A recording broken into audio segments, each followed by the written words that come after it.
Hi friends, good afternoon. One more mini vlog.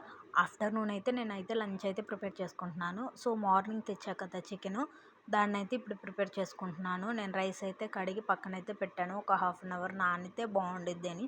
ఈలోపు curry అయితే prepare చేసుకుంటున్నాను.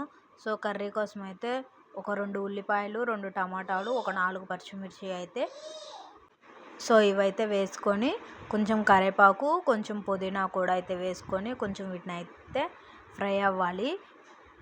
ఇవి ఫ్రై అయిన తర్వాత కొంచెం అల్లం వెల్లుల్లి పేస్ట్ కూడా అయితే వేసుకోవాలి. సో నేను ఈ అల్లం వెల్లుల్లి పేస్ట్ అయితే ఇంట్లోనే ప్రిపేర్ చేసుకుంటానండి.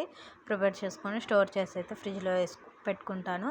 సో అల్లం పేస్ట్ వేసుకున్న తర్వాత కొంచెం సేపు పచ్చి వాసన పోయేంత వరకు అయితే ఉంచుకొని, తర్వాత అయితే చికెన్ వేసుకొని, అందులో కొంచెం ఉప్పు, కొంచెం పసుపు అయితే వేసుకొని, వాటిని కూడా కొంచెం చికెన్లో వాటర్ ఉండిద్ది కదా, సో ఆ వాటర్ అంతా కొంచెం బయటకు వచ్చేదాకా అయితే వాటిని వాటర్ వేయకుండా అయితే ఉడకనివ్వాలి. సో తర్వాత అయితే కొంచెం మనకి గ్రేవీ కావాల్సినంత వాటర్ అయితే వేసుకొని, అందులో కారము, గరం మసాలా, ధనియాల పొడి, ఇవన్నీ నేనైతే కలిపి పెట్టుకుంటాను ఒక బాక్స్లో. సో ఆ మసాలా పొడులన్నీ వేసి, తర్వాత కొంచెం కొబ్బరి పొడి, లాస్ట్ కొత్తిమీర వేసుకొని అయితే కొంచెం బాగా కలుపుకోవాలి.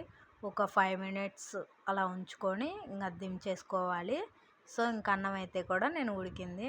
మేమైతే మా కిడ్స్కి పెట్టి నేనైతే ఇంకా కూర్చొని అయితే తింటున్నాము. దాంట్లో నిమ్మకాయ, ఉల్లిపాయ మంచి బాగుండిద్ది కదా.